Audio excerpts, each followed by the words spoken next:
Welcome to conversations. मैं आपका host, आपका दोस्त मुख्तदर खान, और आज मेरे साथ एम्बेसडर डॉक्टर केतन शुक्ला हैं, जो इंडिया को कई साल तक, मोर देन 35 ईयर्स, वो रिप्रेजेंट करते रहे इन द डिप्लोमेटिक कोर, और कई मुल्कों में इंडिया के एम्बेसडर भी रह चुके हैं और इस शो पर कई बार आ चुके हैं। तो जो रेगुलरली देखते हैं कन्वर्सेशंस, उनके लिए ही is not a new face. Sir, welcome very much to conversations. नमस्कार। शुक्रिया सर। सर, तीन आपसे बात करके काफी दिन हो चुके हैं, तो मैं सोचा कि थोड़ा रिव्यू ले लेते हैं कि जो चेंजेस आ रहे हैं खासतौर से इंडो पैसिफिक रीजन में, और इंडिया की फॉरेन पॉलिसी, चाइना और अमेरिका के ताल्लुक से। तो तीन बड़ी चीजें मुझे नजर आ रही हैं। एक कि ट्रम्प ने काफी कॉम्प्रिहेंसिव टूर किया है एशिया का, except for the last day जब वो एपेक को छोड़ के चले गए शी जिनपिंग के हवाले कर। बट जापान की विजिट वाज क्वाइट क्रिटिकल, और कोलालमपुर में उन्होंने जो इवेंट्स किए, दे वर आल्सो वेरी इंपॉर्टेंट। दूसरी चीज ये है कि प्राइम मिनिस्टर मोदी तो ऐसा लग रहा है कि मुझे प्रीमेच्योर रिटायरमेंट ले लिए हैं फॉरेन पॉलिसी से। पिछले चार मेजर इवेंट्स उन्होंने मिस किए हैं। For example, UN general assembly की मीटिंग मिस की, उसके बाद G7 के बाद की मीटिंग में के बाद डोनाल्ड ट्रंप ने उनको व्हाइट हाउस बुलाया था, वहां नहीं गए। शार्म अल शेख नहीं गए, कोलालमपुर नहीं गए। तो क्या बिहार इतना इम्पोर्टेंट है कि foreign policy is on the back burner? और जो तीसरी चीज हम उस पर बात करेंगे वो है शी जिनपिंग की और डोनाल्ड ट्रंप की जो बुसान साउथ कोरिया में मीटिंग हुई। I think that is a game changer. World order पे लोग कह रहे हैं कि suddenly we are looking at a bipolar system, वो भी एक ऐसा बाइपोलर सिस्टम जहाँ पे दो पोल्स के बीच में कॉन्फ्लिक्ट नहीं, कोऑपरेशन है। तो शुरू करते हैं सर, आप कैसा देखते हैं डोनाल्ड ट्रंप का ये एशिया का दौर?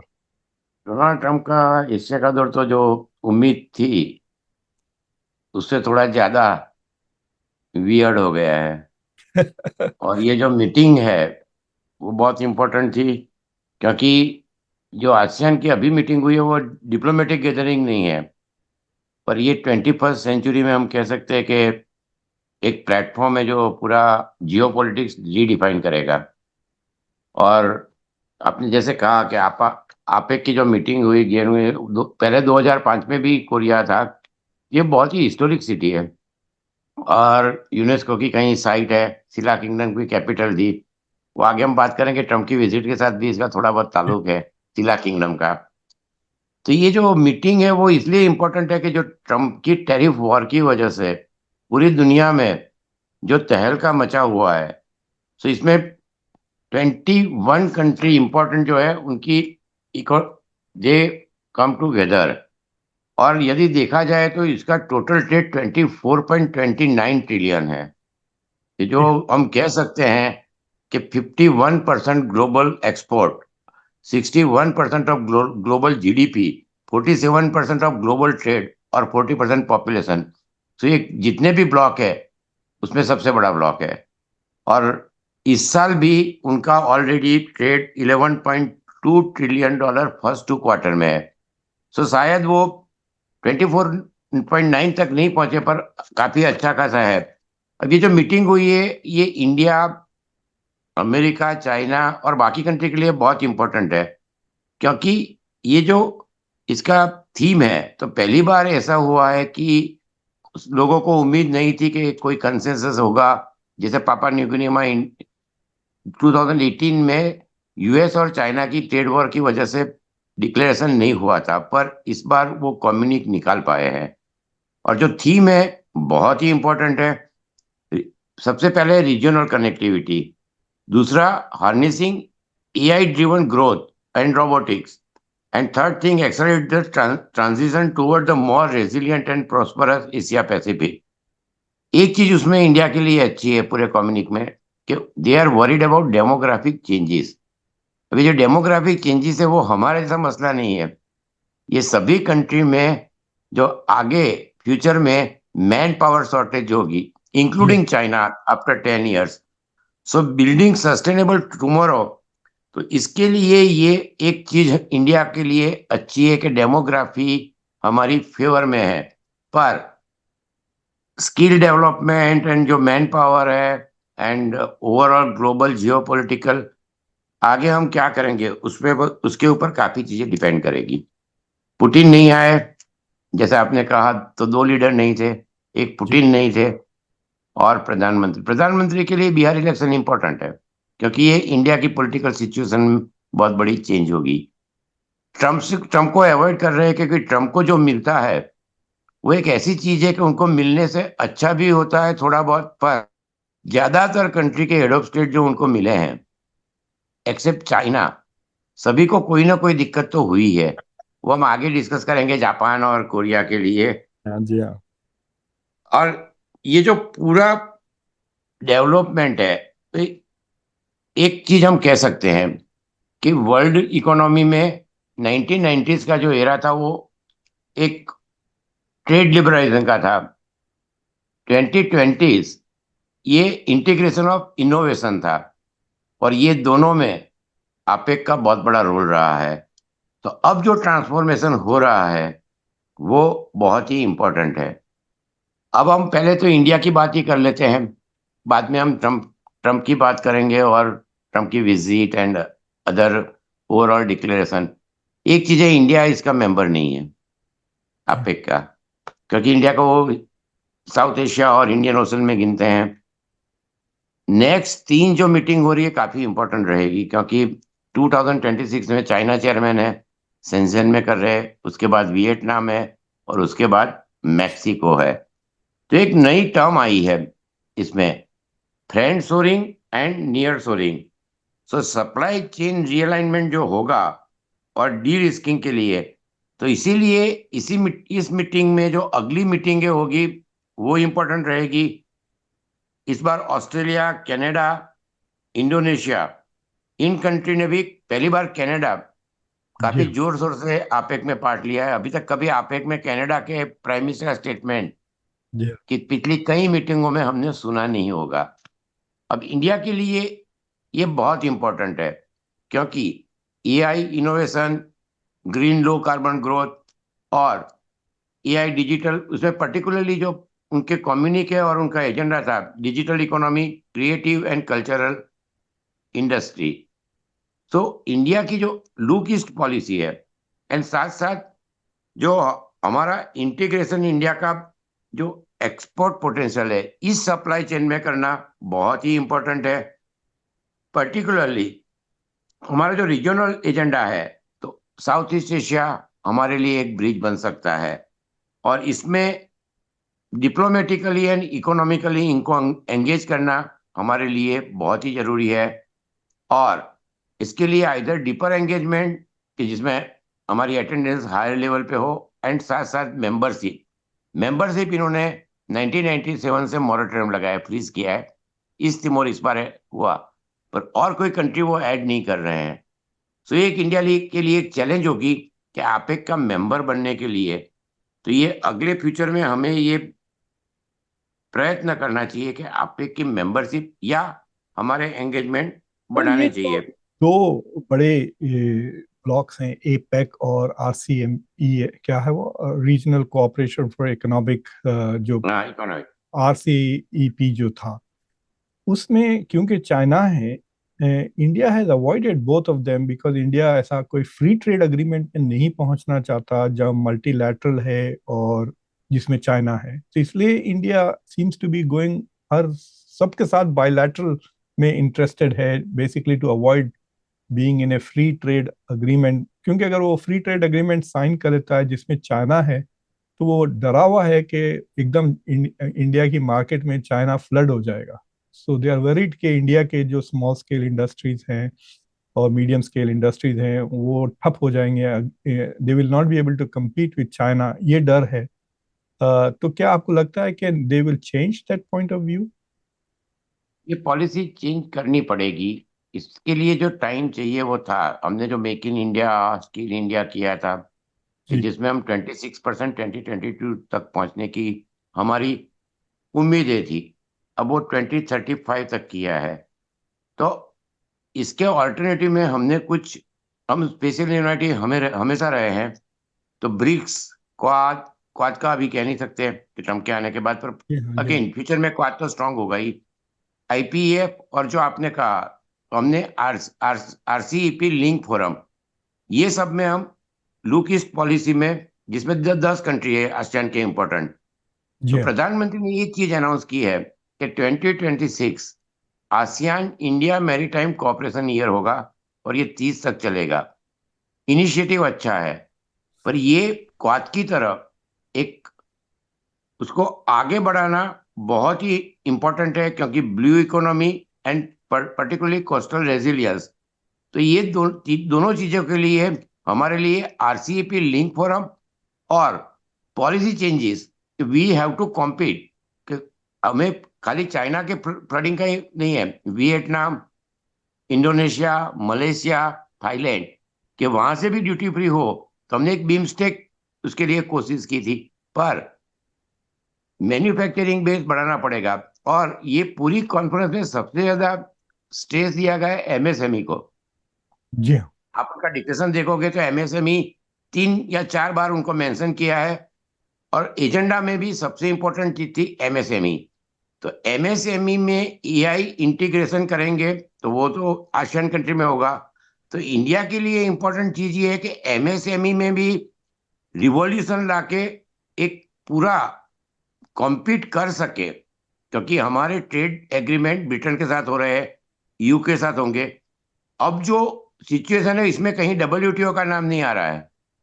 वो तो तो ये खत्म हो पूरा गया। एक कंप्लीट ट्रांसफॉर्मेशन है। जी हाँ। आइदर यू डू बायलेटरल और मल्टीलेटरल, जी हाँ। ये दो ही चीजें है। तो ये जो पूरा सिचुएशन ट्रम्प के आने से चेंज हुआ है, तो हमें भी उसके लिए हमारी पॉलिसीज चेंज करनी पड़ेगी, कंपटीशन के लिए तैयार रहना पड़ेगा।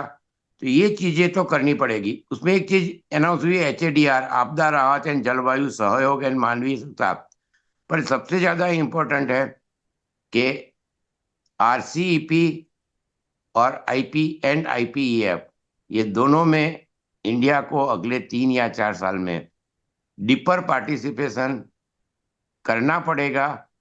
और ये चीज अब 2030 हम कह सकते हैं, मैं 2035 इतना लंबा तो नहीं कहता हूं, पर 2030 तक 5 साल में आसियान कंट्री के साथ, एंड पर्टिकुलरली ये जो ट्रेड है, मल्टीलेटरल ट्रेड एग्रीमेंट, बायलेटरल तो हम 10 कंट्री के साथ जो फोरम है अच्छी चल रही है, पर ये सब चाइना को ध्यान में रख के करने पड़ेगा। चाइना प्लस पॉलिसी आपने देखा कि चाइना प्लस पॉलिसी में वियतनाम, मैक्सिको, बांग्लादेश, ये सब कंट्री को फायदा हुआ।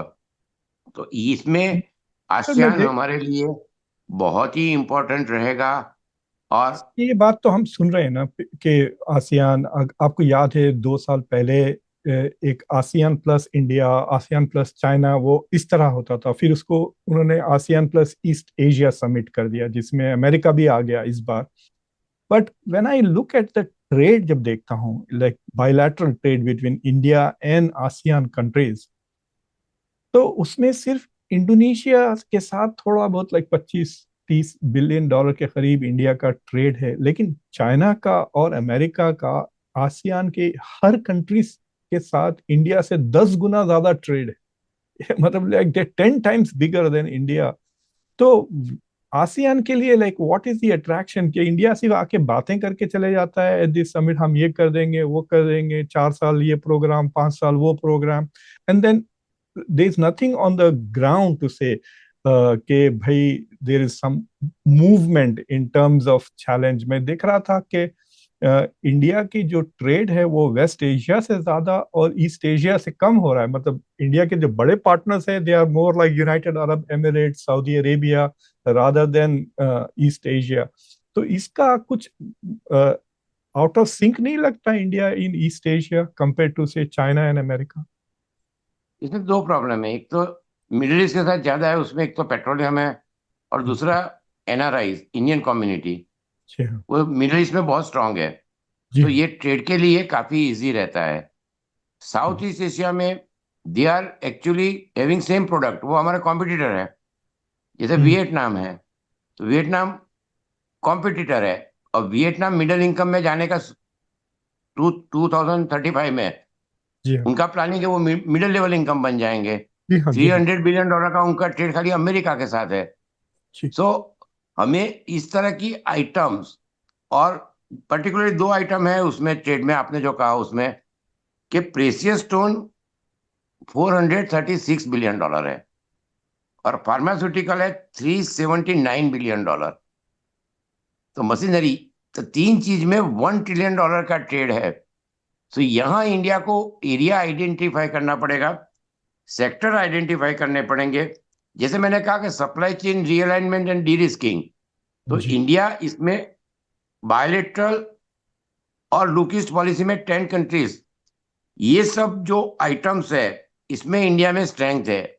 बाकी आइटम में एमएसएमई जैसे मैंने कहा, तो उसमें AI application, skill development and particularly ये जो डेमोग्राफी का चेंज हो रहा है, तो इसमें इंडियन गवर्नमेंट को स्पेसिफिक सेक्टर में and specific skill man power, यदि हम इस तरह के उनके साथ एग्रीमेंट कर सकते हैं तो हमारे लिए फ्यूचर में अच्छा रहेगा। क्योंकि पीटीपीपी एंड आरसीईपी ये दोनों बहुत इंपॉर्टेंट है और इसके लिए कंपटीशन तो रहेगी।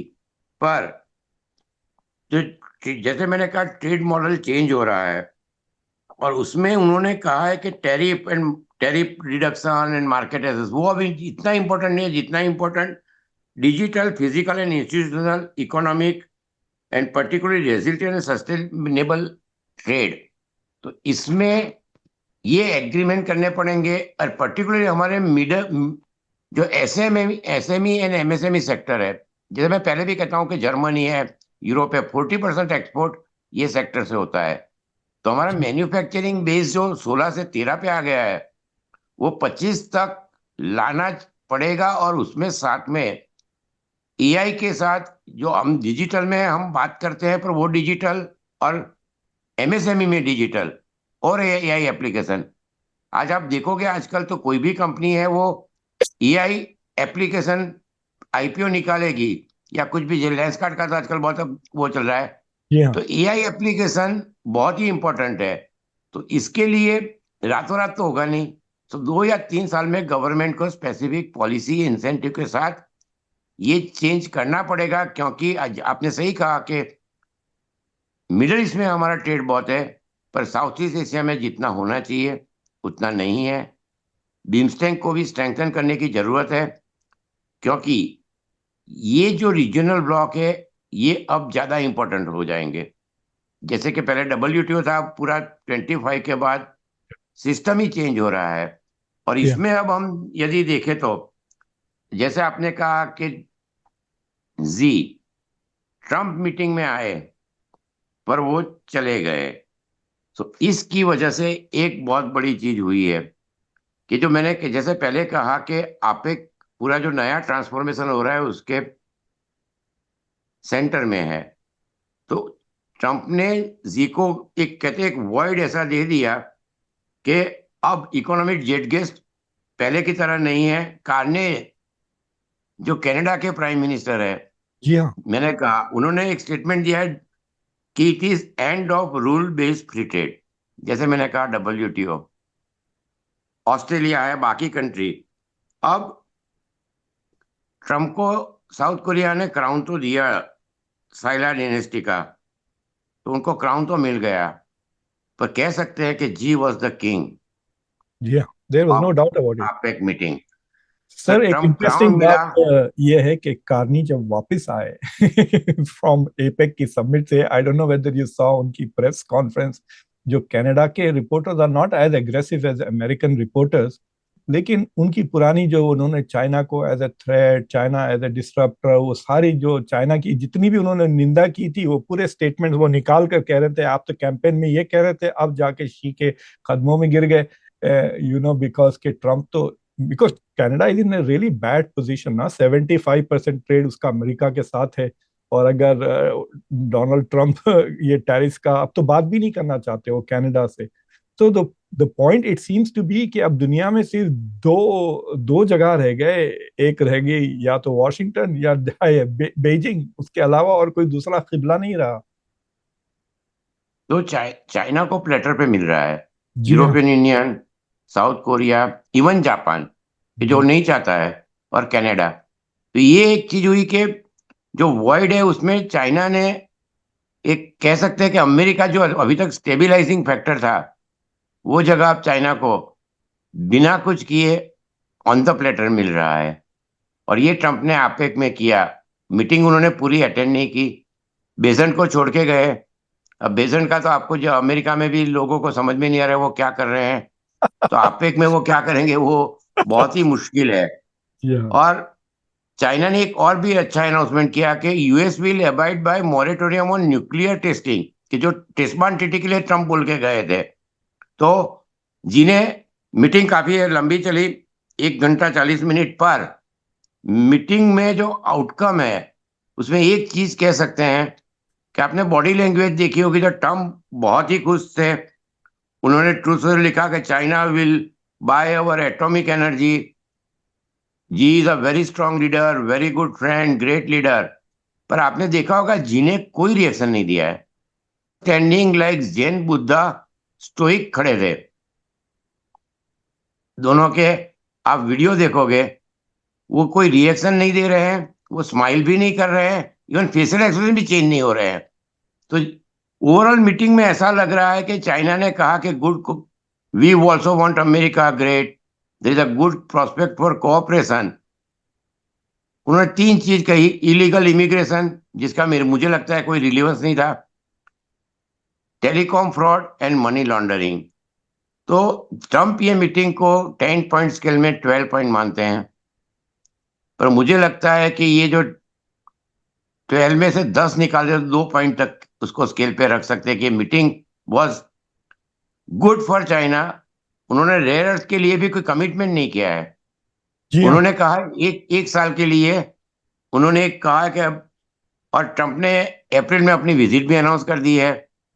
तो ये सब देखते हुए लगता है कि दोनों ग्रेट कंट्री तो अभी है ही, अमेरिका भी नंबर 1 है, वो नंबर 2 है। पर जो कह सकते हैं कि चाइना का जो लास्ट स्टेटमेंट है बहुत इंपॉर्टेंट है, कि China never striking first but always striking back. और हम ये कह बिल्कुल। सकते हैं S in the hall, China के पास है रेयर मेटल। और ये जो मीटिंग के बाद कोई ऐसा गारंटी नहीं कह सकते कि चाइना अमेरिका के रिलेशन में, मुझे लगता है कि ट्रम्प फिर से जो टाको टर्म यूज करती है अमेरिका में ज्यादा, वो सब media, again Trump has to take back and chicken out, क्योंकि चाइना लग नहीं रहा है कि अगले 3-4 महीने में कोई बड़ा चेंज करेगा पॉलिसी में। सर, ये जो रेयर अर्थ मिनरल्स और मैग्नेट्स की बात की है, तो इस ट्रिप में डोनाल्ड ट्रंप ने 4 अग्रीमेंट साइन किए with with Cambodia, Thailand, Malaysia और वियतनाम। फिर इसके बाद जापान में जाके फिर वहां पर अग्रीमेंट साइन किए। उससे पहले ऑस्ट्रेलिया के साथ तकरीबन $8.9 बिलियन का रेयर अर्थ मिनरल्स और मैग्नेट्स का डील साइन की। उससे पहले आपको याद होगा यूक्रेन के साथ भी डील यूक्रेन की। साथ कर रहे हाँ थे हाँ, और फाइव यूक्रेन हंड्रेड के, बिलियन डॉलर लेकिन वो सारे के सारे अब रशिया के टेरिटरी में आ गए हैं वो, जो अमेरिका क्या। के लिए वो माइंस रखे हुए थे। But what America has done के तकरीबन 7 नए, पिछले 3-4 महीने में 7 डीप अग्रीमेंट्स उन्होंने साइन किए हैं to increase rare earth minerals वगैरह। और मैं जाके देख रहा था कि in terms of production of ये rare earth, America is actually not bad. ये ना 12% है अमेरिका का share, as compare to China which is 68-69% है। मैं देख रहा था कि इंडिया ने इतने पिछले 6 महीने में कोई एक सिंगल अग्रीमेंट नहीं साइन किया ऑन रेयर अर्थ मिनरल्स वगैरह। और अफ्रीका में जो डील हुई वो सारे कंट्रीज के पास नहीं है। मैं जाके देख रहा था उन कंट्रीज के पास कोई रिजर्व नहीं है। इवन यूरोपियन यूनियन ने भी कोई नए अग्रीमेंट्स नहीं। तो they have left the field to Donald Trump. वो बेसिकली जो चाइना के पास नहीं है उस पर अमेरिका अब कब्जा करने की कोशिश कर रहा है। तो आई डोंट अंडरस्टैंड के वाई डीसी नॉट, मतलब दिल्ली में ऐसी कोई अर्जेंसी क्यों नहीं है अबाउट द मैग्नेट्स। और स्पेशली क्योंकि ईवी अगर बढ़ना है, सोलर एनर्जी, ये सारी की सारी फ्यूचर की सारी टेक्नोलॉजी है, it is dependent on rare earth elements. Rare earth में ये है कि इंडिया ने भी चाइना के साथ सप्लाई एग्रीमेंट जी मीन्स हाँ।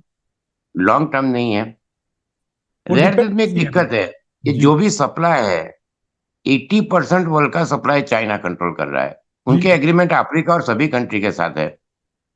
ट्रम्प की विजिट अब जिसके मलेशिया गए थे, उन्होंने जी थाईलैंड और मलेशिया के साथ क्रिटिकल मिनरल का किया है। जी हाँ पर they are not very big, उनके पास इतना कोई बड़ा रिसोर्स नहीं है। उन्होंने जापान के साथ भी किया है, जी हाँ। तो वो सप्लाई और उसका करेंगे। तो तो रेयर अर्थ मेटल में सबसे बड़ी दिक्कत ये आ रही है कि रेयर अर्थ मेटल ग्रीनलैंड में है, वो कनाडा ग्रीनलैंड ने है, वहाँ, ऑस्ट्रेलिया में भी है और कनाडा ऑस्ट्रेलिया में। में है। अब ऑस्ट्रेलिया चाइना के साथ संबंध काफी जी इंप्रूव हाँ कर रहे हैं। जी हाँ इंडिया के पास लद्दाख और बाकी जगह पे है। दूसरा इंपॉर्टेंट सोर्स है पाकिस्तान एंड अफगानिस्तान। जी तो अफगानिस्तान में चाइना ऑलरेडी कॉपर माइंस उनका नॉर्दर्न बॉर्डर पे है। जी हाँ। तो ये, अब ये सब के बावजूद भी यदि हम कहें तो प्योरिफिकेशन 90% चाइना कंट्रोल करता है। सर तो वो यदि puree purification it seems it is so difficult, मैं उसकी तफसील इट इज थोड़ा वेरी डीप में पढ़ा। Difficult energy. नॉट तो ओनली दैट, उसकी जो टेक्नोलॉजी है, जो टेक्नोलॉजी मशीनें भी वो है, भी वो भी चाइना ही बनाता है। वो चाइना के पास है। 15 में से 13 जो यूनिवर्सिटी है जी हाँ रैंकिंग में, वो चाइना की है। हमने पहले एक जी बार डिस्कस किया। जी हाँ सो रेयर अर्थ मेटल में 90% प्योरिफिकेशन, 80% रिसोर्सिस, जी हाँ। Plus skill man power. तो इसमें इमीडिएटली कोई चेंज नहीं होगा। इसलिए मैंने कहा ना कि एस चाइना के पास है। वो हर एक कंट्री के साथ रेयर अर्थ मेटल में दिक्कत हो रही है। पर यूरोपियन यूनियन शायद जल्दी कर सकता है, पर उसमें भी दो चीजें हैं, हाई इलेक्ट्रिसिटी कंजम्पशन, एंड दूसरा उसमें जो है कि प्योरिफिकेशन प्रोसेस काफी कॉम्प्लिकेटेड है। तो ये टाइम लेगा। तो कोई भी कंट्री किसी के साथ भी एग्रीमेंट करे, उससे बहुत बड़ा चेंज ग्लोबल नहीं है। मार्केट में आएगा नहीं। हाँ क्योंकि ट्रंप ने जो विजिट की, तो उसमें उन्होंने थाईलैंड और मलेशिया के साथ किया ट्रेड एग्रीमेंट, कंबोडिया, वियतनाम और ब्राजील के साथ किया। पर यदि जापान के साथ भी उन्होंने कहा कि new golden age, rare earth metal securing, तो ये सब चीज देखते हुए ऐसा कोई किया है, अनाउंसमेंट भी हुई है, पर कोई बड़ा चेंज इमीडिएटली आने के चांसेस बहुत कम है। तो मैं और ये जो फोरकास्ट देख रहा था सर कि प्लीज। ट्वेंटी हाँ, थर्टी का 2030 का, यानी आज से तकरीबन 4 साल के बाद, सो दे आर सेइंग कि चाइना का share will go down from 70% जो प्रोडक्शन में है, 50-40। हाँ, 255 तक चले जाएगा, 55% हो जाएगा। और उसके बाद देख रहा था मैं, यूएस का वही 10-12% से ज्यादा नहीं, इंडिया नहीं 3%। है, so the rest of the world पूरा मिलके 45%, चाइना विल स्टिल रिमेन 55% का। Remain, they will remain. हाँ, मोनोपोली तो नहीं होगी लेकिन डोमिनेशन तो रहेगा, मतलब इन दैट वो इन। तो रहेगा ही। वो तो जैसे अब ईआई में हो रहा है, जी हाँ इलेक्ट्रिक व्हीकल में हो रहा है, तो डोमिनेंस तो रहेगा। तो इसलिए ऑल्टरनेट सप्लाई चेन हर एक कंट्री को ढूंढनी पड़ेगी। अब जो जापान गए थे ट्रम्प, वो विजिट बड़ी फनी रही है। आपके मीडिया में तो बहुत चल रहा है। जी हाँ उनकी उनकी वॉक, जी हाँ उनका जॉर्ज वॉशिंगटन पे उन्होंने जब बातें की है, तो ये सब चीजों से अब ये इम्पोर्टेंट है कि जापान के प्राइम मिनिस्टर जो है, वो ओनली लेडी, ये 14 जो लीडर थे बड़े, she was the only woman. And ये पहली बार जापान में कोई फीमेल प्राइम मिनिस्टर है, जो अभी अमेरिका में नहीं हो पाया। और जापान बहुत ही कंजर्वेटिव सोसाइटी है। जी हाँ उन्होंने ट्रम्प को, अब मैं अच्छी टर्म यूज करूँ तो, किंडरगार्टन के कोई बच्चे को टीचर लेके चलते हैं ऐसा लग रहा है। वो कई बार वियर्ड ऑफ हो गए थे। जो आकासाका 28 अक्टूबर पैलेस में मीटिंग हुई थी, और यूएसएस जॉर्ज वॉशिंगटन में उन्होंने जो स्पीच दी है, वो आपको कहीं और लीडरों की भी स्पीच याद कराएगा कि मैग्नेट से ये होगा, इससे बाहर मैग्नेट और पानी का। तो ये सब चीजें, उसे एक स्पीच पूरी रैम्बलिंग थी। रेड कारपेट ट्रीटमेंट दी है। ट्रम्प को कैसे हैंडल करना है ये सभी को सीखना चाहिए, क्योंकि ये कोरिया ने भी किया है, जापान ने भी किया है, ब्रिटेन ने भी किया। ये जो उनके प्राइम मिनिस्टर है, वो शिंजो आबे उनके प्रोटेजी है। जी हाँ। और उन्होंने उनको, ट्रम्प को नोबेल प्राइज के लिए नॉमिनेट करने के लिए भी कहा। उन्होंने ये भी वहां न्यूज में उनके जापानीज में आया कि शिंजो आबे ने भी पहले कहा था मरने से पहले तो उनको एक गिफ्ट दी गई है, शिंजो आबे का पुटर दिया गोल्फ का, और साथ में एक गोल्ड का गोल्फ बॉल दिया। तो जी हाँ। ट्रम्प को उन्होंने किंग से मिले तो इस तरह ट्रीट किया कि उनको नोबेल प्राइज, एक अच्छी गिफ्ट, गोल्डन। और sir but she is also very Trump like, मतलब जो साने तकाशी हैं, शी इज जैसे जापान फर्स्ट उस तरह की है। She is also very much like a right wing populist leader की तरह हैं। सो दे आर सेइंग कि ideologically there is a lot of convergence between Trump and her. मतलब वो आप कह सकते हैं कि she is Asia's Giorgia Meloni. He is very tough या एंड वेरी क्लियर हेडेड। जो उनके प्राइम मिनिस्टर ने साइन किया उसके बाद उनको निकाल दिया गया। तो सर तो जो सच। जापान में उन्होंने बात की है वो $650 बिलियन, ये ट्रम्प के आपने पहले के जो ट्रेड एग्रीमेंट किए जी या हाँ। उसी तरह का है जो हमने पहले भी बात की थी जब उन जापान का ट्रेड एग्रीमेंट था। Now Japan is back trekking. मैंने कहा नहीं, एवरीवन इज बाइंग टाइम। वो कहते हैं शिप बिल्डिंग हम नहीं कर सकते, $650 बिलियन हम कंट्रोल करेंगे। उनके फाइनेंस मिनिस्टर, उनके बैंक, उनके बिजनेसमैन, ये जी $650 बिलियन का जो इन्वेस्टमेंट अमेरिका में है वो लगता है धरातल में आने के चांसेस बहुत कम है। और ये वी आर वेटिंग के ट्रम्प खत्म हो गया, ट्रम्प का हाँ, टर्म चले गया तो शायद we may not have to lose so much investments, क्योंकि वो इन्वेस्टमेंट्स करें तो करें कहाँ, मतलब करे कहाँ और और क्यों करें।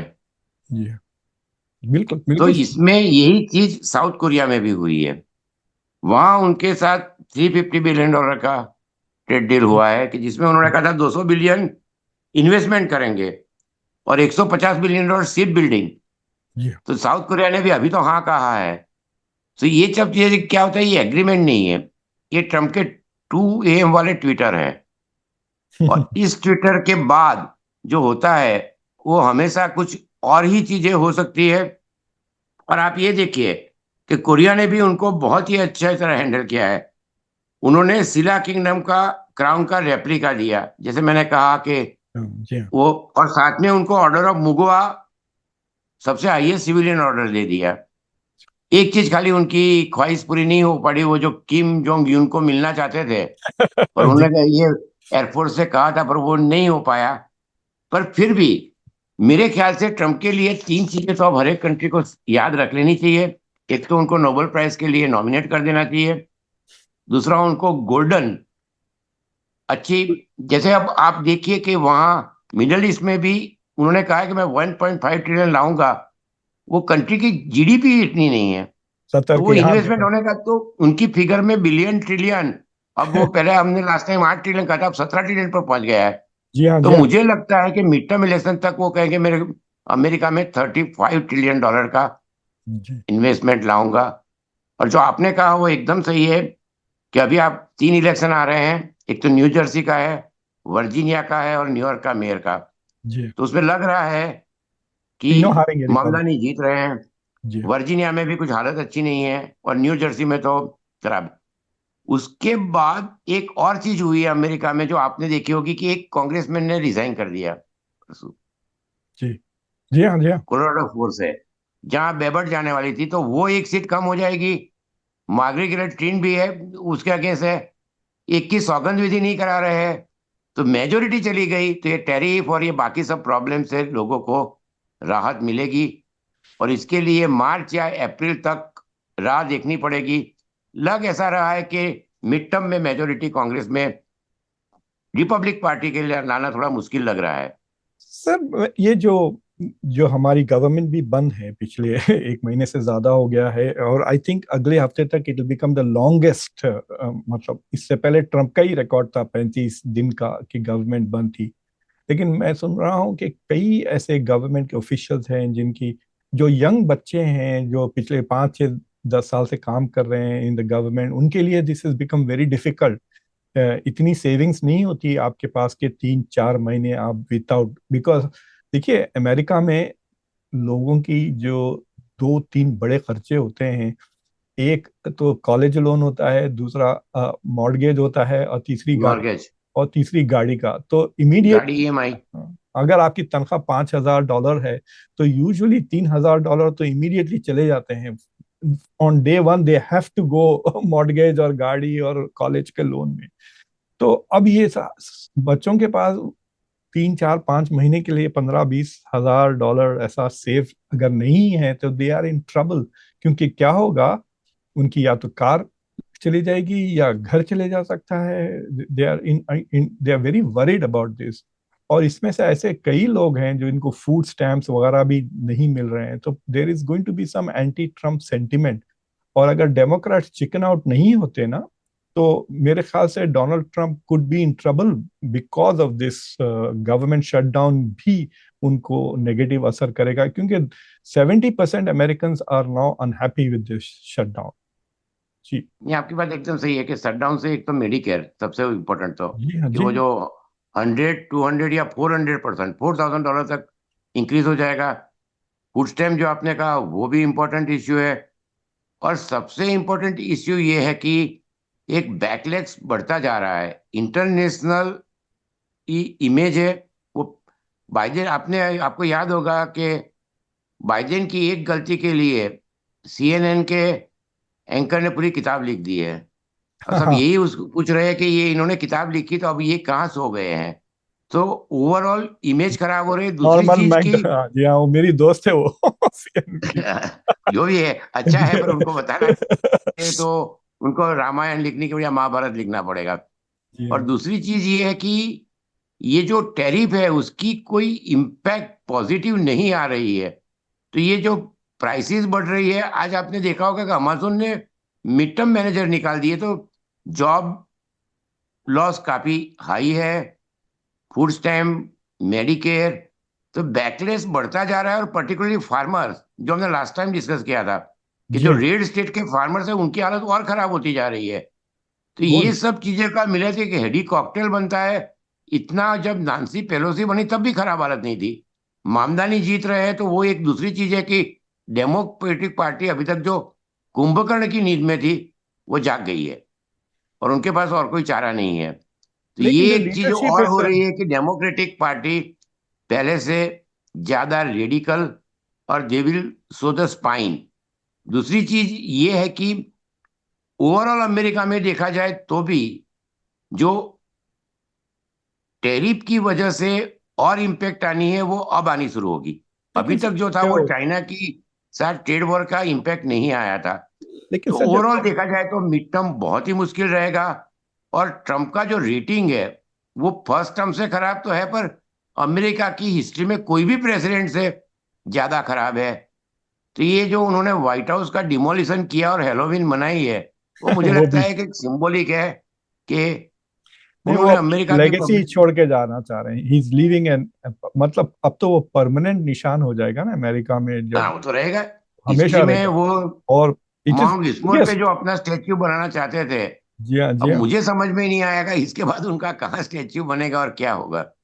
लेकिन सर एक इंटरेस्टिंग चीज ये है कि जो पोलिंग हो रही है, अगर जब पूछते हैं कि डोनाल्ड ट्रंप से आप खुश हैं या नहीं हैं, तो -15% है। यानी जो डिसअप्रूवल है वो 55 के ऊपर है। अप्रूवल रेटिंग्स आर 39 40 के करीब हैं। यानी 15% का गैप है अप्रूवल और गैप है। डिसअप्रूवल। तो दे आर अनहैप्पी। अगर टैरिफ के पॉलिसी के बारे में पूछते हैं, गवर्नमेंट शटडाउन में पूछते हैं। लेकिन अगर रिपब्लिकन पार्टी को छोड़कर अगर आप पूछते हैं कि do you trust the Democrats, तो डेमोक्रेट्स में वो ज्यादा ट्रस्ट ही नहीं है पब्लिक का। और फिर जो स्पेसिफिक पॉलिसीज है ना, डू यू ट्रस्ट डेमोक्रेट्स और Republicans on immigration, do you trust Democrats और Republicans on defence, on economy, तो उसमें Republicans are doing still better than Democrats. और ये जो जेरीमैंडरिंग कर रहे हैं ना, ये टेक्सास वगैरह में सीटें बढ़ाने की कोशिश जो कर रहे हैं ये, तो उससे इट इज पॉसिबल कि Trump might hold the house, but senate का नहीं बोल सकते कि क्या होगा। तो नहीं, उसमें ये ना कि कैलिफोर्निया में दे अब विल चेंज द लॉ, जो जी टेक्सास हाँ। में हुआ तो। और दूसरी चीज ये है कि जो उनके कांग्रेसमैन 5-10% वाले हैं, वो उनके लिए बहुत मुश्किल हो जाएगा।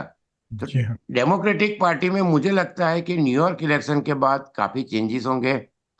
और दोनों लीडर, माइनॉरिटी लीडर, उनकी जो इजराइल पॉलिसी है, तो आप देखोगे कि 60% young Jews are supporting Mamdani. जी हाँ, सेम जी हाँ। Things are happening in other state. ये शुमर तो और डेमोक्रेटिक हरीश, पार्टी में कुछ चेंज होगा बड़ा। ये हैव टू गो, मतलब बहुत ही, मतलब उनको देखे तो मुझे क्या बताऊं सर, शुमर की तस्वीर जब आती है तो मुझे तो खै आ जाती है। That man is been awful, not good for the US at all. Hakeem Jeffries भी एटलीस्ट लास्ट में जाके ना, उसने 2 दिन पहले एंडोर्स किया टू ममदानी, लेकिन शुमर ने अभी तक सपोर्ट नहीं किया ममदानी को, ना दूसरी जिली ब्रांड जो 2 सेनेटर्स हैं। तो आप अपने ही पार्टी के विनर को सपोर्ट नहीं कर रहे हैं because you are interested in some foreign country.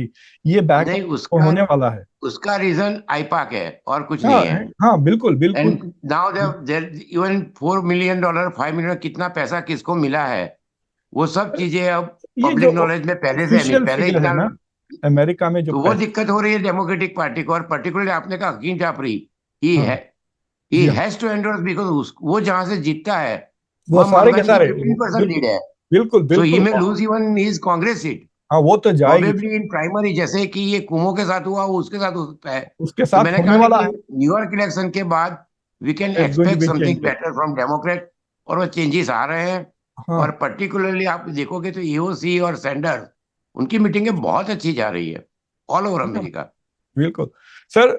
आपसे बात करके बहुत मजा आया, थैंक यू वेरी मच। इतना इंफॉर्मेटिव एंड डीप डिस्कशन था, एंड इंशाल्लाह आपसे फिर अनकरीब बात करेंगे जरूर। और आई आई थिंक कि इंटरनेशनल अफेयर्स में तेजी से चीजें बदल रही है, एंड वी विल सी के बिहार के इलेक्शन के बाद क्या इंडिया वापस एंटर्स द इंटरनेशनल फील्ड, या हर मीटिंग से इंडिया गायब रहेगा।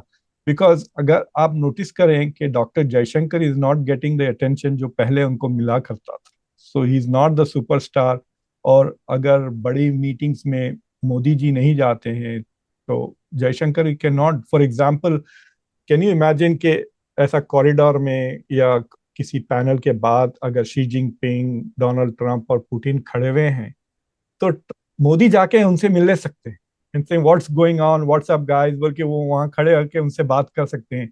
But Jaishankar can't do that, बस वो दूर से ही खड़े रहना पड़ेगा उनको।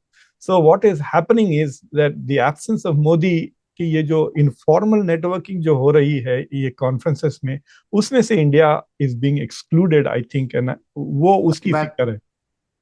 ठीक है कि ये अब ये स्टार की बात है, जैसे आपने कहा ना कि नॉट नो, तो ग्रह दशा पे डिपेंड करता है। लेट अस होप कि विद इन 3-4 मंथ्स जी थिंग्स हाँ, विल बी बेटर।